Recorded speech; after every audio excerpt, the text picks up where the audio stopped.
Hello and welcome back to the Panel by Panel podcast. This episode is our second part in the episode that we have done on James Cameron's proposed script for the Spider-Man movie he was trying to make back in the 90s before the rights all got confusing and it never happened. He called this script the greatest movie he never made, and we thought it would be fun to check out and kind of go through it and see how weird it is, but also how many of his ideas got carried over into future Spider-Man movies. Usually on this podcast, as I'm sure you will know because you've probably checked out the first episode, we do usually talk about comics, and we are actually going to get back to comics after this episode, but we thought we'd do some other things just for a little break in comics before we get back to it. Like I said, this is the second part, so if you've not checked out the first part, you can go do that right now and then come back. Because this episode picks up about halfway into the script. It is a very wordy episode because it is a long old script, and there's a lot of stuff I wanted to point out, but I explain all of that in the actual episode. So without further ado, this is the Panel by Panel podcast episode, part 2 of James Cameron's Spider-Man.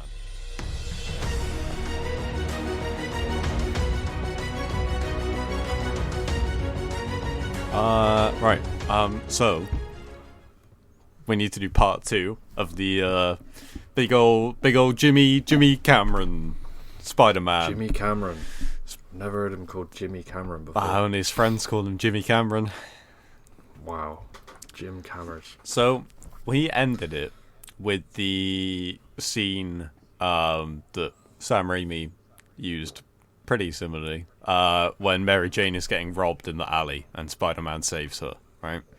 Yeah, it was at the kissy part, right? Yeah. But instead of doing the upside down, like arguably one of the Cinemax biggest things ever, it was just he swings her away to somewhere. And they just kiss a big normally steel through globe. the mask. Yeah, through the mask. He also says to the robbers when he beats him up, if you worthless chunks of vomit show your faces around here again, I'll decorate my Christmas tree with your intestines. Hey, look. At least he didn't call them boneheads. That's very true, didn't call them boneheads. But there you go, we're back in. Can't remember if... I know that we did that bit. It says after, Peter in costume goes to the rendezvous point. This is where Boyd gave him that little card that said to meet. Yeah, so just going over this again. Is Boyd's Electro, right? Or is Boyd Sandman? Boyd is Sandman. Right, okay. Carlton Strand is Electro. Carlton Strand. I knew I was getting what the other one's called. So Peter goes to the rendezvous point and he's met by Cordelia, who was Strand's right-hand woman. He's met by Cordelia and Strand. The one that kept kissing and then she just came back to life every time. Yeah. It says, this begins the most important relationship of the film. Strand is looking for others like him, exceptional people who have been touched by fate through some cosmic fluke, people who have been given some power which elevates them above the teeming masses. He describes to Peter finding Boyd, who was doing nickel and dime bank jobs with his new powers as Sandman. So as I teased at the end of the last episode, this is where we get Sandman's backstory. So Boyd apparently was a low-paid maintenance man at a military research project, blah, blah, blah. They were experimenting with quantum physics. They thought they could find tunnels in the fabric of space and transpose matter between the two ends of the tunnel, essentially teleportation, and that they could use that to deliver a weapon payload to, it literally says, to the bad guys. Right, okay. Well... that sounded like my transition. That's what it says at the start of the paragraph. Well, Boyd was fixing some pipes in a service tunnel under the main floor of the experiment, and nobody told maintenance that day that they were going to test the big collider that generates the bilocation effect. So, literally, it is you change it to something way less intense in scale, and it's the same as the Sam Raimi Spider-Man 3 one, where they do a test. So instead of him knows. being like a criminal, he's instead a maintenance man. Yeah, that's basically all they've done is swap that. Yeah, which as much as I don't particularly like Sandman in Spider-Man 3, at least he has a character, right? Where he's got his daughter that he's doing it for, and he's just got out of jail. He's trying to prove himself, but he also needs money. But in this, he is literally just like a a Also, 2D he does have a henchman. literal. He has a literal fadeaway, which Yeah. you have to respect in a way. So yeah, things go wrong. Blah blah blah. The sand goes into his skin, and they actually catch him, and it says essentially when he told the project doctors they wanted to lock him up and study him, so he dissolved under the door and escaped. Yeah, it's not the smartest. Yeah, But then again, how are you gonna have like a like a room that's sealed completely? yeah, and then it just like it's like, oh, you know how he's not a criminal in this one. It says they even tried to shoot him, but the bullets went right through. He turned from a mean-spirited little guy with no power to a mean-spirited guy with incredible power. So, So he goes from like, wait a minute, and then just hold on a needless to second. say, Have he they wasted just- no time abusing it. So he just like becomes Sandman, and then he's evil. No, is that just Electro in the Amazing Spider-Man 2?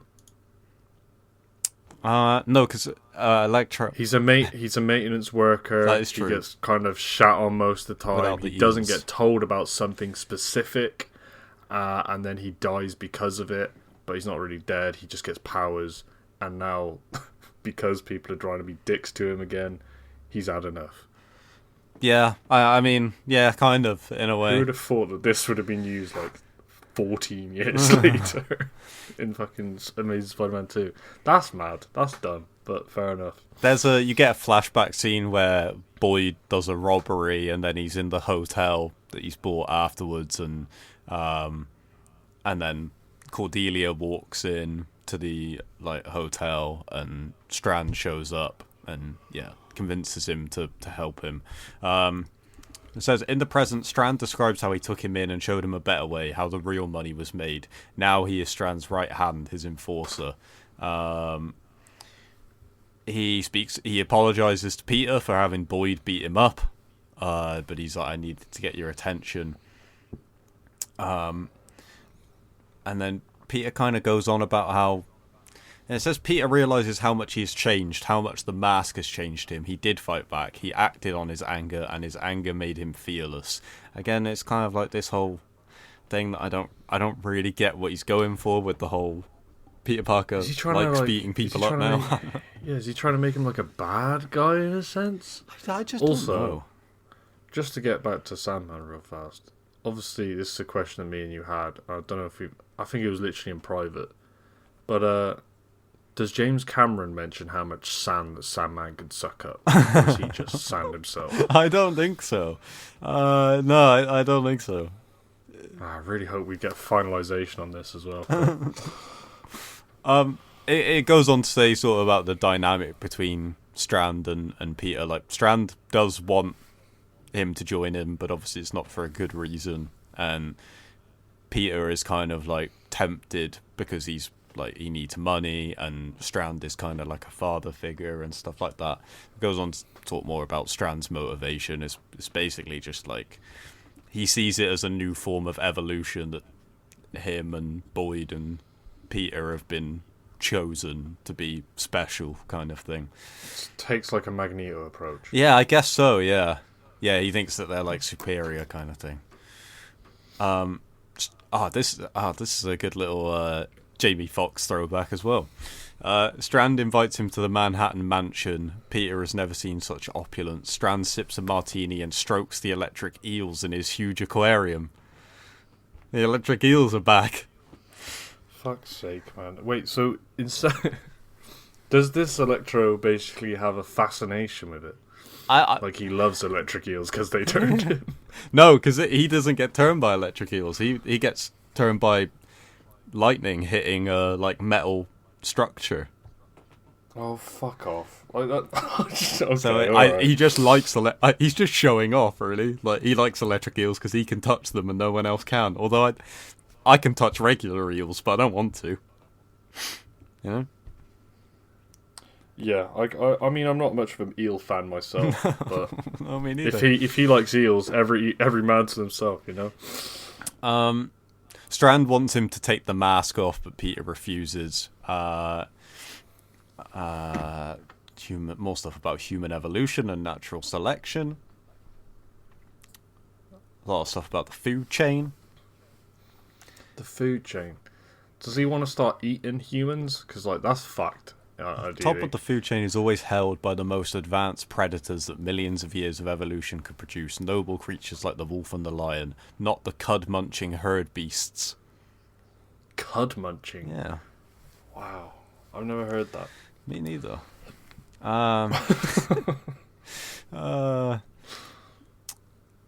It's the temptation of power, a carefully rationalized seduction, but Peter also sees a kindred spirit in Strand, a gifted and misunderstood outcast who is alone. Peter feels so alone he needs that companionship, and it keys in psychologically, the father figure, the older brother, which is a bit... Yeah, I don't know if that really comes across that much, but... I don't think that makes much sense, though, right? Because, like, I guess he's, like, an only child in this, right, Spider-Man? Like, I mean, I say that. He is literally an only child. But why... I guess it makes sense for him to be an older brother. But doesn't he mention also earlier in there that he wants him to be like a father figure? Yeah. So what is he? Huh? Yeah, I don't know. Strand kind of tries to use Cordelia to, like, seduce Peter. Like, when she's trying to seduce him, he puts a light bulb over Peter's head and then turns it on. And it's, like, starting to get the idea. And then... Yeah. I like this Electro man. He's a funny guy. But Peter's, like, not really that swayed by it. So Strand makes the mistake of going too fast, of assuming that Peter will accept his immoral view of the world immediately. But when Peter finds out that Strand is a crook, he says they are enemies. Strand says Spider-Man cannot afford any more enemies, and as a demonstration, he blasts Peter across the room with a bolt of power. Okay. He tries to remove Peter's mask, but Peter fights back, dodging energy blasts. Each blast costs Strand millions as he destroys his own mansion. And then it says the spider sense is keeping him just out of the line of fire. I think that we mentioned in the first part that they hadn't mentioned spider sense. Obviously, he does know about spider sense. Yeah, for as little as we give Jimmy Cameron. He must know a little bit about Spider-Man at least. Yeah. Boyd comes in and joins the fight. Peter gets zapped and almost loses consciousness. He shoots a web, snagging the huge aquarium and topples it in an explosion of glass. Thousands of gallons of water which cascade around Strand's feet, and he's temporarily shorted out whilst the eels flop helplessly. He shorted out. Yeah.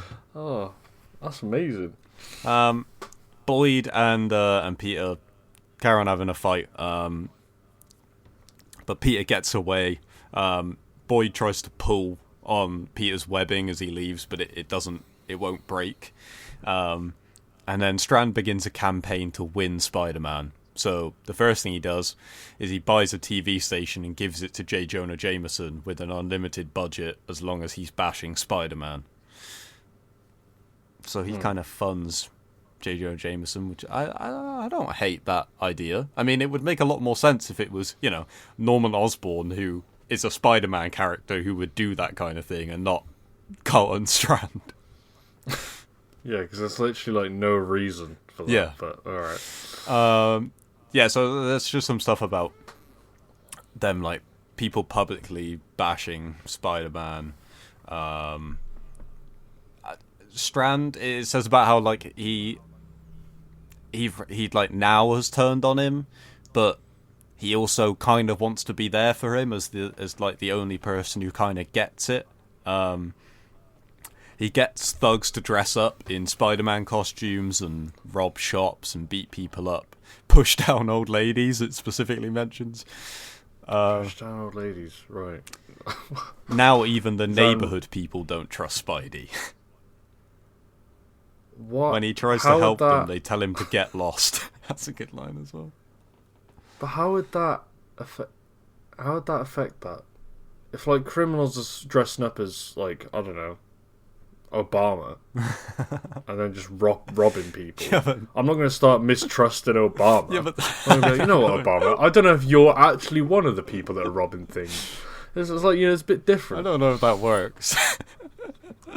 Sorry, yeah, he doesn't wear a mask, does he? Yeah. Or like Rey Mysterio, right? if people started dressing like Rey Mysterio and Robin Sharps, would I be able to trust Rey Mysterio? I mean, yeah. I know if they were like convincing, like if they actually looked like him. If they did a 619 every time they robbed somewhere, then yeah, it would be sus, I guess. Yeah.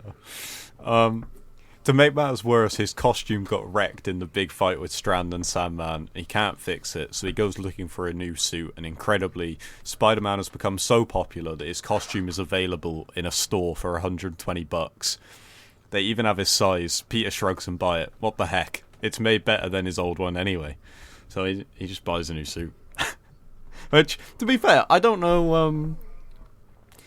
That whole like idea there of him buying a new suit and the thugs dressing up as Spider-Man, that's not been in a Spider-Man movie where like Spider-Man's become so popular that you can buy knockoff Spider-Man suits. But that would 100% happen. Like, I mean, it's in like the Amazing Spider-Man 2. I guess they kind of dress up as him. Right? He saves the kid from who is it in the first one? Is Rhino's briefly in Amazing Spider-Man 2, or like the Amazing Spider-Man series, right? Yeah, Amazing Spider-Man 2. And he like Rhino's running at the kid, and the kid's dressed as Spider-Man, okay. and then Spider-Man comes and saves the kid. So it has. I don't know how you remember that. It is in there.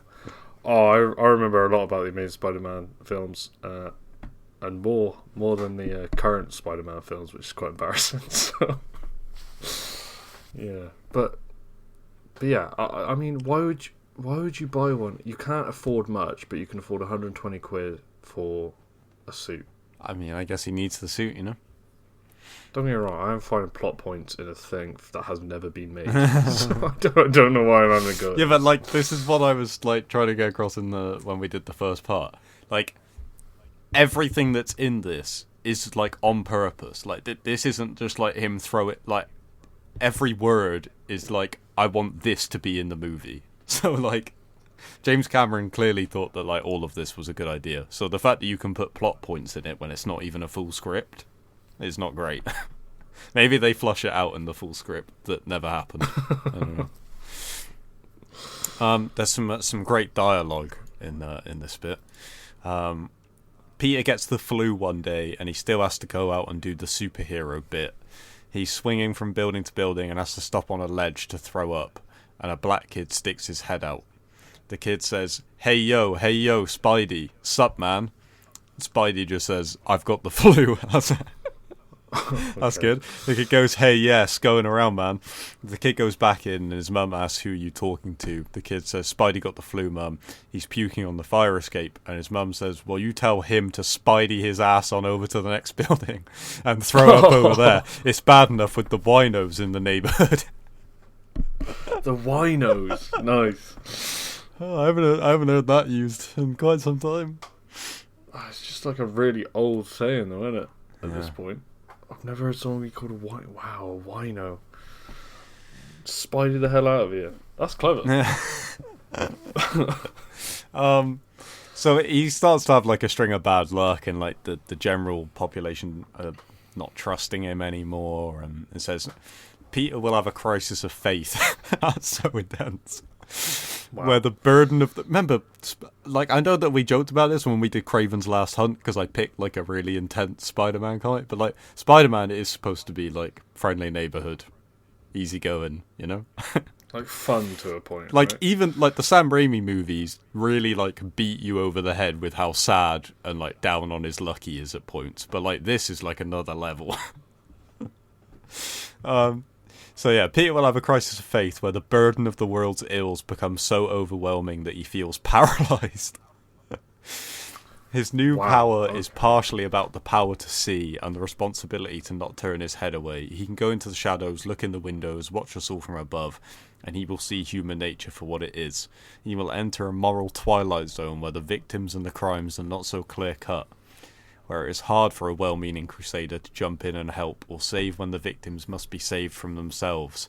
So, like, this is another, like, big theme that James Cameron is going for that, like, no one else has gone for in a Spider-Man movie, which is, like, people not wanting help and also it being confusing. Like, there's that bit earlier when he jumps in to, like, help that woman, and then she's like, what are you doing? That's my husband. And then they, like, both start hitting Spider-Man. like, which is like a weird.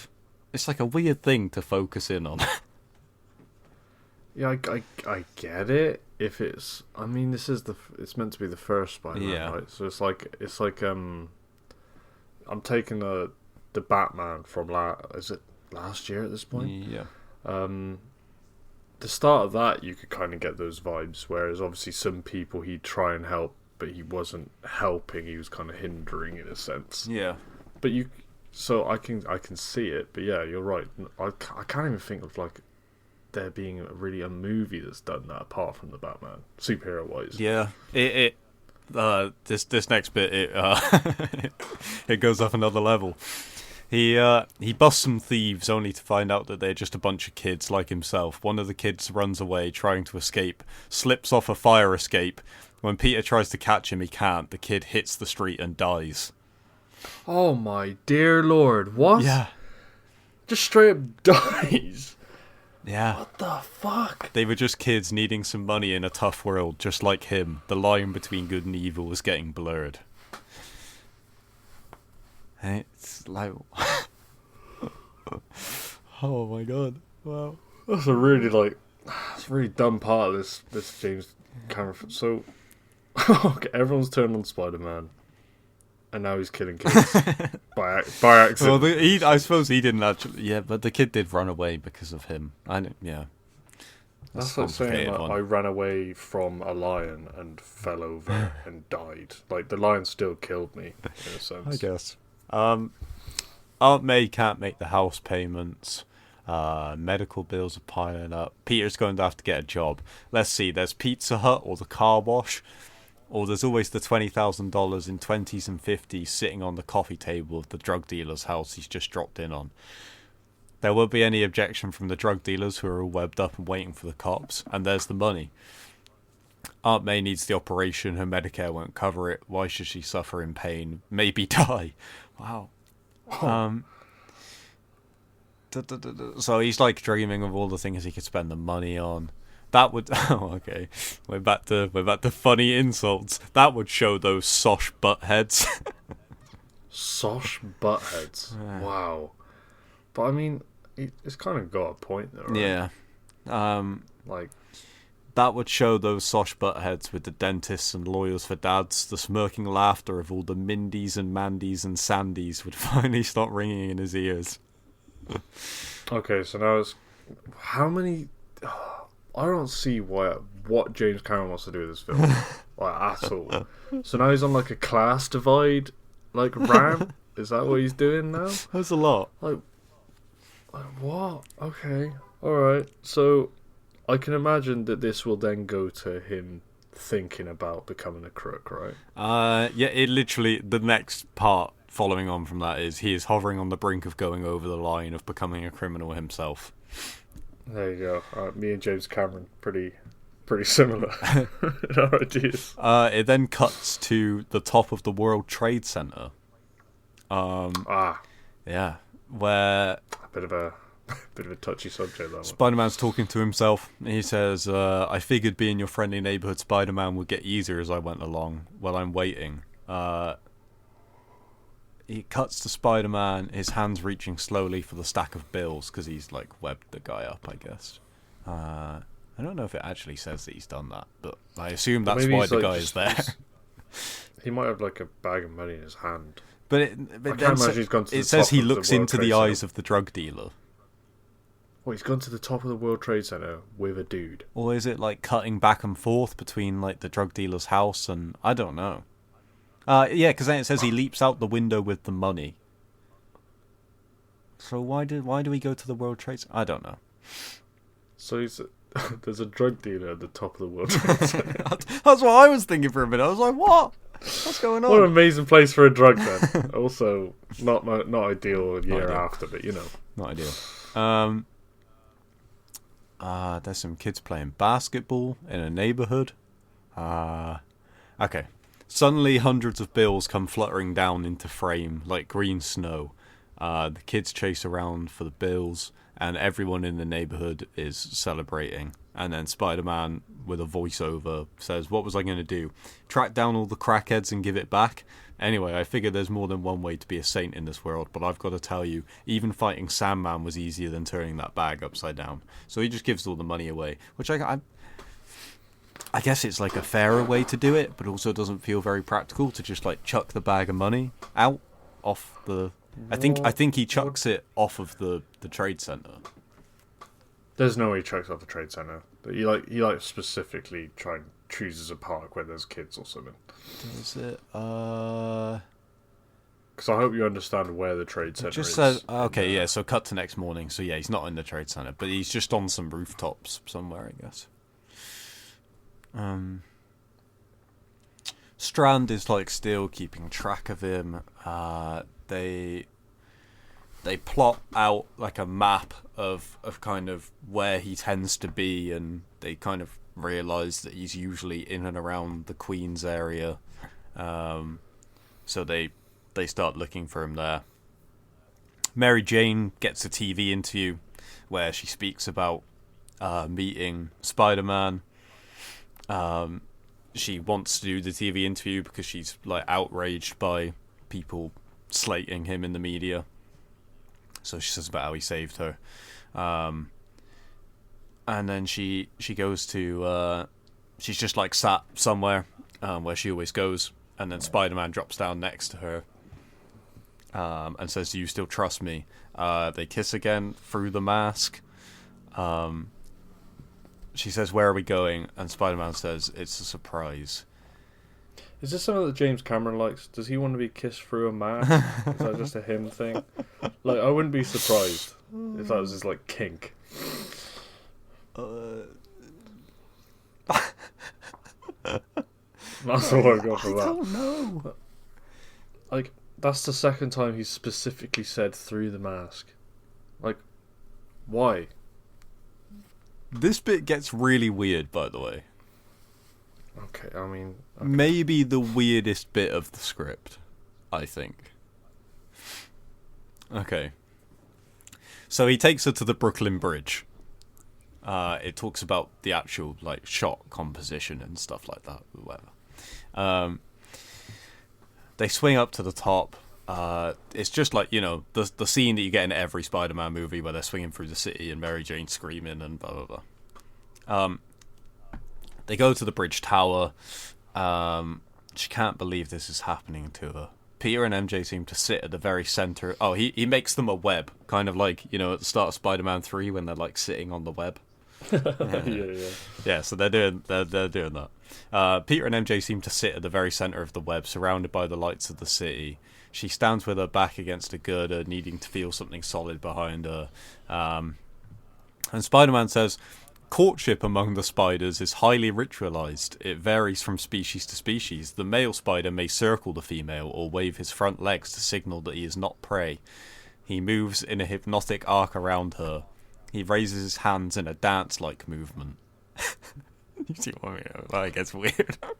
Where are we going? He then with says this, the man? female usually signals her willingness by an uncharacteristic passivity.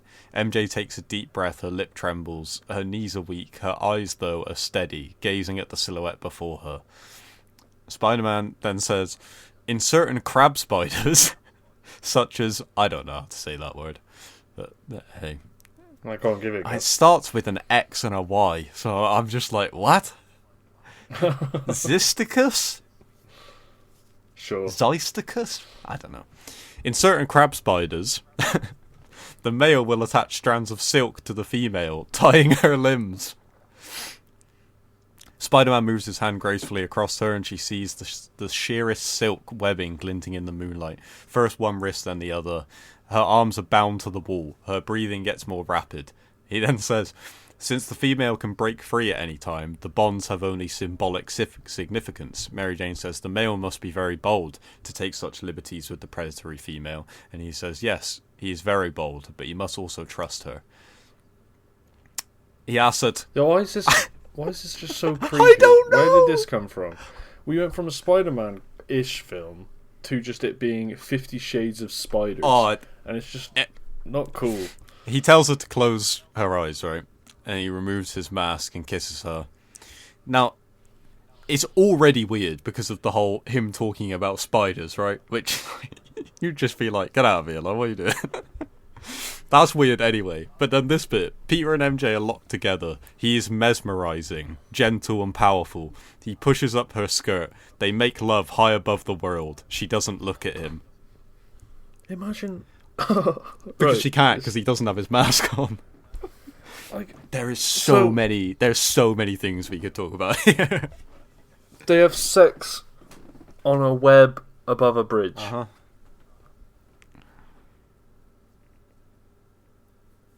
Oh, yeah, I think that silence is deserved. She doesn't even once just open her eyes and see who he is. That is so weird.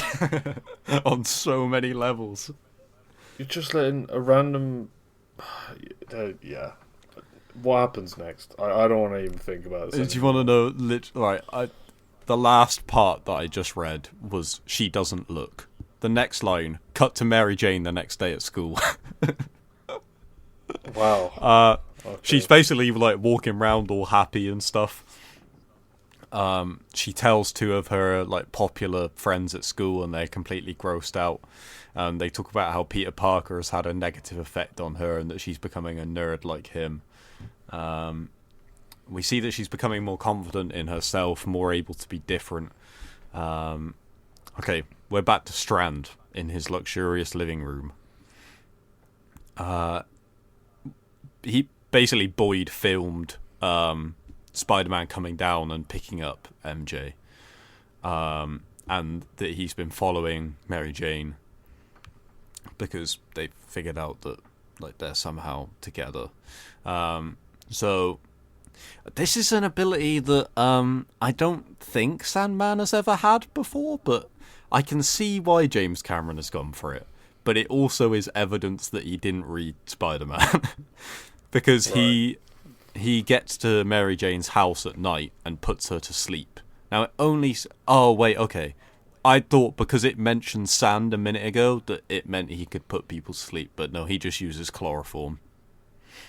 Oh, right. It's difficult to, like, read through this and like, talk about it without reading the next part. Because, as I said in the first episode, my notes all got deleted, so... Could it be sand that's been dipped into chloroform that he then uses? Maybe. How does dealing with chloroform work if you are sand? Because I know that he can go like solid, but also when he's in water, he like crumbles, right? So how does he deal with liquids? I don't know. Well, it depends on the liquid, but like I guess... I've never put chloroform on sand. Me neither. To be honest with you, I've never. Why did you say that so fast? That's really sus, Carl. I'm trying to send that sand to sleep. Me neither. Anyway. So yeah, he captures Mary Jane and takes her to Strand. How do they know he's Peter? I guess they just know that he's Peter Parker. No, they don't know he's Peter Parker, but they saw Spider-Man pick up Mary Jane and whisk her away before the bit with the bridge. So Boyd has been following her and realizes that she like sees Spider-Man every now and then, so they know that they're somehow related. At that moment, J. Jonah Jameson is airing a tape which was submitted anonymously to the station. It is Boyd's tape that he recorded, but the kiss has been edited out so that what you see is Spider-Man dropping down, surprising her, and then whisking her away into the darkness. And the announcer says that police have no other leads in the case of this missing girl. There's some stuff about Spider-Man just swinging around. He goes to the mansion. And searches it. He finds Cordelia there dead. Strand was in a hurry, so he didn't have time to jumpstart her after his farewell kiss. Wow. Oh, I guess the danger, right? That's the danger of having Electro as a boyfriend. Yeah. He's running late, so we have to wait. Oops, sorry, I forgot to revive you.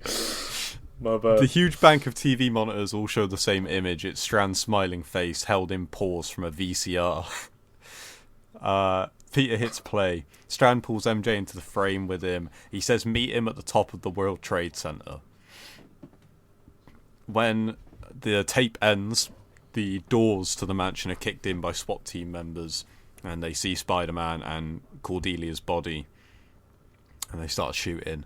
There's just an action story. An action scene. He's swinging around, trying to get out of there. In midair, surrounded by broken glass, he fires a web and catches a flagpole, swinging across the street as a police helicopter swoops towards him, cutting his web, and he falls 10 stories. He shoots one which catches, and he does a bungee bounce at 100 miles an hour. Wow. Yeah. It says now he's in the groove, swinging across town like a Spider-Man should. So I guess it's, it's like the point in the movie where you're like, oh, okay, he's actually like, getting the hang of being Spider-Man like properly, I guess. On the news, the manhunt for Spider-Man is the top story. His escape from the police, the kidnapping of Mary Jane, and now the murder of Cordelia is all stacking up against him. Peter reaches the World Trade Center towers. He starts to climb. He crashes through the glass into the observation desk. There he confronts Strand, who is holding MJ. He tells Strand to let her go, and Strand shrugs. He says, I don't care about her now that you're here. She was just a lure. He lets go of her and says, it's hard to get a meeting with you. MJ goes over to Spider-Man, seems to be okay. He just carries on trying to talk Spider-Man into it. He says he wants to talk about him, his career. Think of me as kind of a guidance counsellor. So let's take your chosen field, hero. Bad choice. I'm recommending against it. And Spider-Man's like, shut up. He's got him there though. He's looking out over the city from the World Trade Center. About how he says you can't save the world. Why? Because you can't save people from themselves. You're either a predator or prey in this world. This kind of thing that you can. Has been his whole thing from the start. The only thing they love more than a hero is to see that hero fail, fall, screw up, to see him exposed in a scandal, arrested with his pants down, caught with his hands in the till. You know why? Because it makes them feel better about their own miserable lives. So he goes on and on with this. It's like pretty much all the same stuff. MJ looks at Spider-Man. It's impossible to read his expression through the mask from her perspective, though by clever lighting we will be able to see the uncertainty in his eyes. And he goes a bit James Cameron movie magic in there. Oh yes, of course. They're making blue or so. Strand says, I want this to work out. You're a smart kid. Like those phony bracelets you wear. That was a good idea. And Peter's like, what are you talking about? You can find the spinnerets. Strand says, son, I know your secret. See, I had the web material you left all over my living room analysed. It's real spider silk. He grabs Peter's wrists and rips off the fake wrist shooters, looking closely at his wrists. He bends his hands back, forcing the spinneret to poke out a little. Mary Jane looks a little shocked at that one. Well, I mean, yeah. You just you had sex with a guy who shoots real web silk. Like, Peter sees the fear in his eyes, and his will seems to collapse. He sees that everything she feels for him has changed in a second. It's true, he is a freak. Strand says, you can take off the costume, but you'll always be the Spider-Man. And he just says, it's just Spider-Man, actually. Crazy. Isn't that the second time that he's mentioned? Didn't he mention that right at the start? Yeah, he did, yeah. Stupid monologue at the start, right. Strand does the whole, join me speech. Peter stares out at the vista for a long time. It all makes so much sense, and it seems to explain so much of what he feels. Strand gestures to Boyd, who walks to a shape in the shadows nearby. It's about the size of 2 refrigerators, and it's covered by a tarp. Boyd pulls back the tarp to reveal a ton of money. Neatly stacked, bank-slipped piles of hundreds, 6 feet tall by 8 feet long. Mary Jane gasps.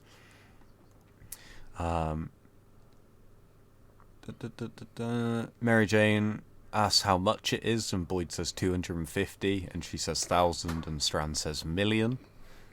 That's a lot of money. Oh, wow. Spider-Man does his, no, I don't need the money speech. He says, I took some money once, it was easy, it was just sitting there, it was the solution to all my problems. Nobody could touch me, so I took it. And you know what I found out? That there is a line you don't cross, and that sometimes you only find the line by tripping over it the first time. But once you do, you always know where it is. And Strand's like, what, you're going to tell me to give the money back? And Spider-Man's like, yeah. He says, listen, you want to talk about fate? Maybe there's a reason for all this. Maybe I was put here to stop guys like you when nobody else has the balls. And Boyd says, pretty tough talk for a guy in a dance skin. Got him. Oh, bloody hell, got him good. Nice one, boys. Nice one, Sandman. Strand moves without warning, grabbing Mary Jane before Peter can pull her away. Did he not expect that to happen? Peter lodges forward, Strand turns up the juice. Mary Jane cries out. Peter stops. He can only watch helplessly as Strand toys with Mary Jane's life. Strand grabs her head and kisses her. The voltage makes her hair shoot straight out. She starts doing the Watusi. What's that? Right, I'm going to have to look up what the hell the Watusi is. Yeah. So how's it spelled, sorry? Watusi. It's a dance. According to this, a Watusi is actually a cow with really big horns. What? But I guess it's also a dance. It is also a dance. Solo dance enjoyed brief popularity during the 60s. I guess he's just making, he's making a joke, because I just watched someone do the Watusi, and I don't think I would do that if I was electrocuted. But you know what I mean.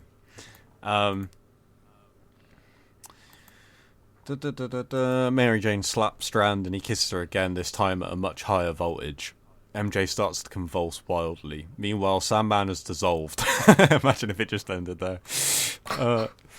And is flowing across the floor. He reforms behind Peter and grabs him in a grip of solid rock. Solid rock, so he's like, he can do rock now. I get, I guess it just means, what? I don't know. I don't know. That's fair enough. Peter struggles as Strand electrocutes MJ. She bucks and then goes still. Her head falls back and Peter sees her staring eyes, pupils fixed and dilated, dead as they come. Peter can only stare in horror. This is another moment which I really don't understand in this script. Because again, especially the dialogue, he doesn't need to write dialogue. It's not necessary for this. But he's done it anyway. Strand says, what should we do? Call 911? That's a good line. Peter responds, this is the most out of Spider-Man character thing maybe in this whole thing, which is insane to say. But he says, I'll kill you, motherfucker. You hear me? You're dead, you sick bastard. The Spider-Man we all know and love. Can you imagine if this was the first, proper Marvel movie we got? Our first proper version of Spider-Man. And he says, I'll kill you, motherfucker, at the end of the movie. I don't know if I'd be able to watch this again, man. It sounds terrible.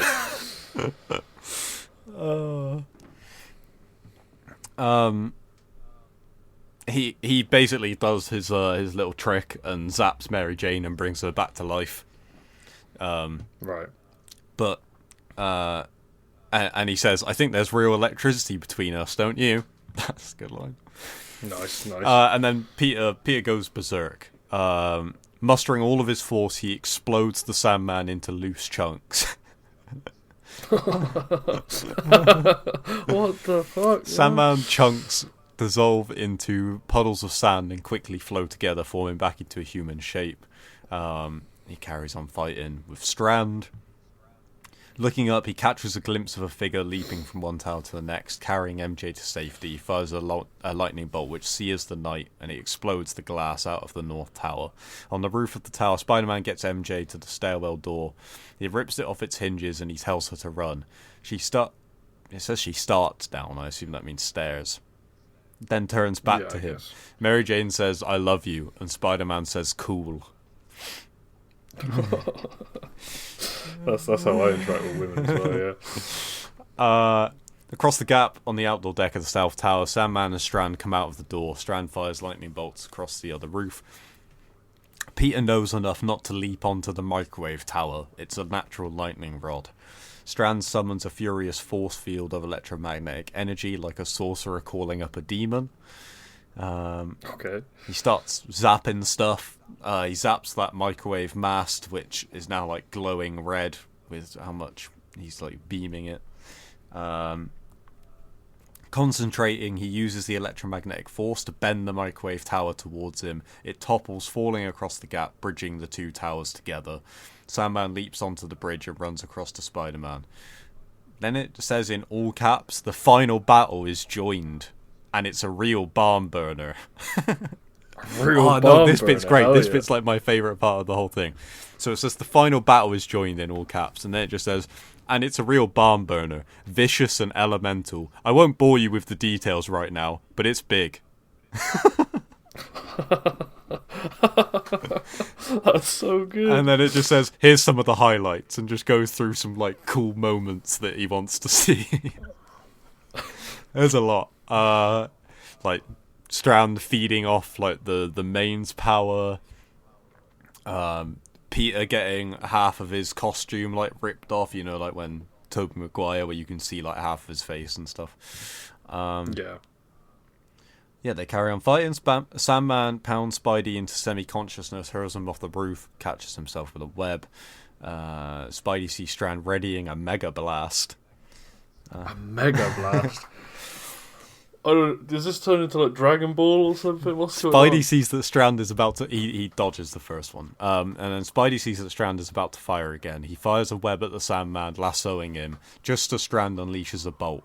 Spidey drops over the edge, pulling the web taut, jerking Sandman, screaming, right into the path of the beam. The furious bright plasma wraps over the Sandman, fusing him into molten glass. Oh my goodness, Carl, we spoke about this as well. What actually happens? Yeah. So he just straight up turns into... Does he not turn into Glass Man? Or is he just glass? No, this paragraph's amazing. Strand swears and runs across the bridge to the North Tower. Sandman is now a smoking lump of melted glass in the vague form of a man. Poised, cooling, in a position of agony, like Michelangelo's dying slave. His glass mouth is a shapeless pit of eternal pain. Bummer. Bummer, right. Okay. You can't follow up with his glass mouth is a shapeless pit of eternal pain. Full stop. Bummer. Oh, hey man, it's a little bit of a bummer. You have to agree. I guess. Strand looks around and he's in a fury. Spider-Man appears around the superstructure of the tower with a fire hose. He unleashes a stream of water at Strand just as he is beginning to summon a surge of power. It shorts and there is a tremendous explosion. They are both hurled several yards. Spider-Man comes up running and dives at Strand, smashing him brutally across the face, pummeling him even as Strand shoots pulses into Peter's body, which cause him to scream. He gets blasted by electricity again. Strand summons his amperage for a single lethal blast. The veins stand out on his neck and forehead. This is the big one. Peter raises his head. His eyes are steady. They lock eyes, and in the blink of an eye, Strand fires. Peter leaps, and in midair he tags Strand with a loop of web and sails past him over the edge. Pulling Strand with him over the side, they fall together down the face of the tower. Strand screams, unleashing bolts of power in all directions. From a distance, it looks like some kind of fantastic Jacob's ladder as the arcs light up the gap between the two towers. Strand's death falls is one of the most beautiful displays ever seen. Bloody hell. Okay. Like a symmetrical release of the energy which created him out of art and the elements. Falling, Peter, fighting for consciousness, fires webs at the wall. One finally sticks, but it breaks. They're going too fast. He fires one at the far tower 50 feet away. It grabs and he swings towards the tower, slamming against it as the line pulls taut. He holds himself there, manages to get himself to a stop, from 100 miles an hour to 0 in 1 second, and Strand rockets past him, still falling. Peter holds the web with all his might, stopping Strand so suddenly that Strand slams into the steel columns alongside of the building with a sickening smack. The lightning stops suddenly. A few straight arcs at Strand's broken body dangles at the end of Peter's line. Wow. That's a way to go. Right. On the observation floor of the South Tower is the window Peter shattered, leaping out with Mary Jane. He climbs painfully up into view. Moving slowly, he swings in until he is on the floor. He pulls up on the taut lifeline, dragging a semi-conscious Strand up into the building. He lays him out on the floor. Strand is bleeding badly and broken inside. Peter's mask is ripped half off by the fight. He pulls it off of his face, showing himself to Strand for the first time. Strand asks, "What's your name, kid?" And Peter says, "Parker, Peter Parker." Strand says, "Peter Parker, so what? Are you a senior in high school?" And Peter says, "Yeah, I graduate next week." Strand chuckles weakly, coughing blood from ruptured lungs. Unbelievable. And then he dies. Okay, alright. Yeah. Peter, this is the bit I was getting confused with. You know that $250 million? Yeah. He throws it off of the World Trade Center.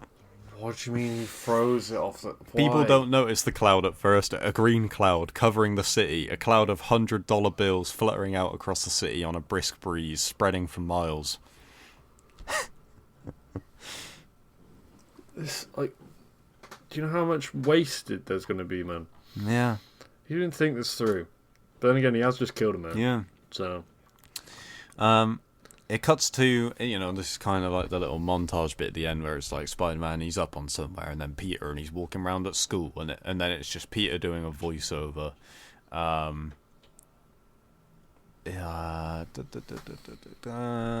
He's talking about MJ.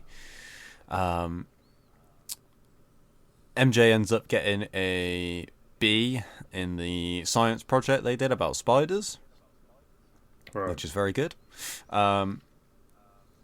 And because she got a B, her parents said they would buy her that car, but she doesn't care about that anymore. She's decided to go to a different college, get her grades up, and then go to med school, which again is like, did you bother to read into the character of Mary Jane?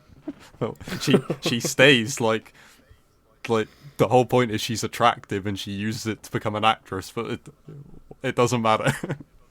Med school. She's brainy now, that's all She good. thanks him for helping her see the wonder of things and kisses him. And she waits a minute. Why does that kiss feel so familiar? And then there's... I don't know how this scene wouldn't be weird, where he's like, you may recognize me from the man on the bridge. Like... Yes, I'm the Spider-Man. You remember me from the bridge on the web where he tells I don't want to remember. he tells Mary Jane to close her eyes and then says in his Spider-Man voice, "Do you still trust me?" and kisses her. Spider-Man voice. Yeah, I guess he's got a little bit of a different voice. Can you imagine Leonardo DiCaprio trying to put on like a intimidating voice? I can't imagine him saying bonehead. I can't imagine him saying to someone that he's going to want his intestines around his Christmas tree. Yeah, that's a good point. Or having sex on the Brooklyn Bridge in a web. There's just a lot of things I can't imagine Leonardo DiCaprio doing. As they kiss, Flash tries to beat him up, and he just basically does the same kind of thing where he makes Flash look like an idiot by predicting what he's gonna do.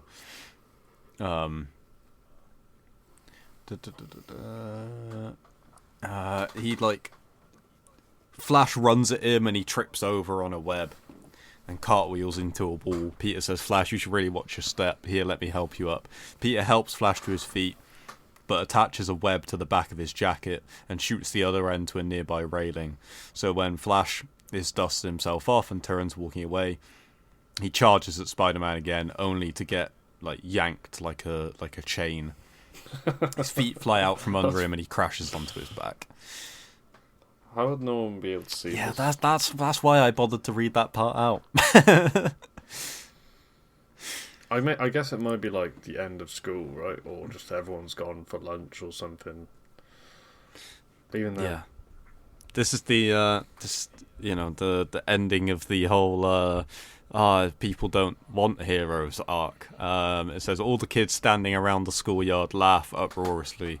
Peter grins and holds up his hands. "I never laid a glove on him, I swear," says Peter.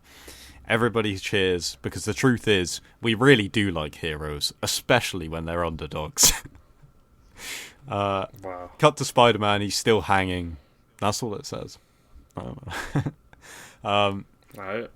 He says, Mary Jane and I got accepted to different colleges, wouldn't you know it? But we see each other every weekend. Her grades are better than mine, but I blame it on the heavy hours. It's not easy being your friendly neighborhood Spider-Man. Takes it out of you. Well, it's a school night, so I gotta fly. Be good. He pushes off from the mast, swinging in an arc out of the edge of the roof. Paying out webline? I guess that makes sense. Paying out webline, he drops like an express elevator towards the street far below, tilting down to follow as he becomes a black dot above the sea of lights. A tiny spider going home. And that is the last thing. The end. Tiny spider going home. He's going home. Wow. Well, that was something. That second half is... wow. Okay. First half, a little bit slow, honestly. Not that interesting, but that second half really brought it back together. So Sandman is dead, Yeah. right? And so is Electro. Yeah. And no one's going to question why Spider-Man killed these two. That's a good question. I guess not. They probably, they would have seen it. Jameson's not... J. Jonah Jameson isn't funded anymore, though, right? So, yeah, I guess so. I don't know how you'd make a Spider-Man 2 off of this, though. Yeah. I feel like the whole idea of Spider-Man enjoying getting to like let his anger out is kind of doesn't really reach an end. Like the thing does with him being like, am I a hero, am I a villain? Because he's like, I need money and stuff, because Strand tries to tempt him with that. But the whole like all the stuff where it's like he enjoys beating people up, I suppose that could go somewhere if they wanted to do like Venom and stuff like that. Straight up, according to this, he doesn't really show much remorse when Strand just dies on his lap. So he's just like, here's what it is. So I guess that could go somewhere, but I don't know. I don't know. It feels so heavy-handed the way that they do it. Yeah, I'm not gonna lie, I haven't seen many of things like this where it's literally just them outlining what they possibly want to do with it. I don't. What's the word for it? A treatment. It's a treatment, right? I've never heard that before. So I've never heard any treatment of anything. So this could be just me being a moron, but I am so glad that he did not make Spider-Man. My dear Lord, that would have sucked. Oh, there's definitely some ideas in there that I don't think make any sense. What's that? Also, he's still hunted for killing Cordelia. I guess through them seeing the fight with Carlton Strand, they can work that out, because it's Carlton Strand's house and I guess she got electrocuted as well, right? They got the videotape that's just literally there, sat there in the TV. Yeah, true. Yeah, so I guess they'd figure all that stuff out. Well, bloody hell, Spider-Man. That sounds horrible. Yeah, there you go. I once I read it for myself, I was like, okay, we're gonna have to do it, because there is some crazy stuff in there that I can't It really imagine. makes you think this is the same guy that made one of the most, well, is it the second or third most top grossing thing ever? Yeah, I don't know where it would be movie-wise. anymore because of the Avengers and stuff, but obviously it was like, I think it was number one. I think it's third. Yeah, I think you now? might be right. I think it's literally under Endgame and is it the Avengers as well? Let me just have a look. Oh no, it's still number one. That's mad.